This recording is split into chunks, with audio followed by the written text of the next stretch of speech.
муу нэртэй луу данстай намын нэр хүндийг хугалсан гутаасан нөхдүүдийг орхиод сонгуульд орно. Ардсан намыг ч ингэж уриалж байгаа. Ардсан намыг ч ингэж уриалж байгаа.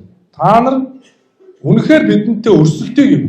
Ард түмэндээ нүүр дүүрөө уулзъя гэвэл дотооддоо хариуцлага тооцоод шударгаар өрсөлдөх ёстой. Тэрээс биш өөр арга зам бидэнд үлдээв. Улсаа бодох уу? Одоо тэр нэг танил талаа бодох уу гэдэг сонголтын өмнө ирчээд шүү дээ. Тийм биз? Авилгын төсөөлийн индекс яагаад ингэ буурсан бэ? Нэгт та нар авилгын тухай мэдээлсэн тэр шүгэл үлээж байгаа иргэнийг хамгаалахгүй. Хоёр, та нар уулуурхайн салбарынхаа ил тод байдлын хуулийг гаргахгүй гэсэн. Гуравт юу гэсэн бэ гэхээр энэ авилга албан тушаалын хэрэг дээр хэрэг завшаад байна. Ял завшаад байна.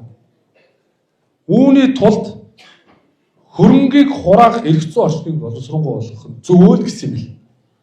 Тэгэхээр би өмнөх засгийн газрын өргөн мэдүүлсэн хөрөнгө хураах хуулийг авилгын эсрэг хуулинд өөрчлөлт оруулж иргэний журмаар хөрөнгийг нь хурааж улсын орлого болгож түүгээр эрүүл мэнд боловсрол бусад салбарыг дэмжих шаардлагатай гэж үзэж байна.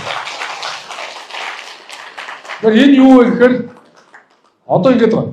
За нэг авилгач нөхөр ял авлаа тэр хүн 20 жил суугаад яг хинт хэрэгтэй.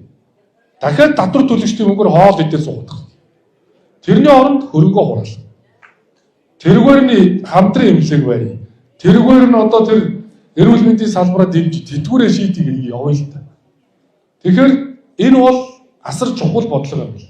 Тийм учраас үүн дээр улс төрийн нам харгалзахгүйгээр би тэр хөрөнгө хураах хуулийг бол их хурлын даргын хуваар бол дэмжинэ гэдгийг би та бүхэнд хариуцлагатай хэлье. Ингээд авилгатай тэмцэх ажлыг хийе.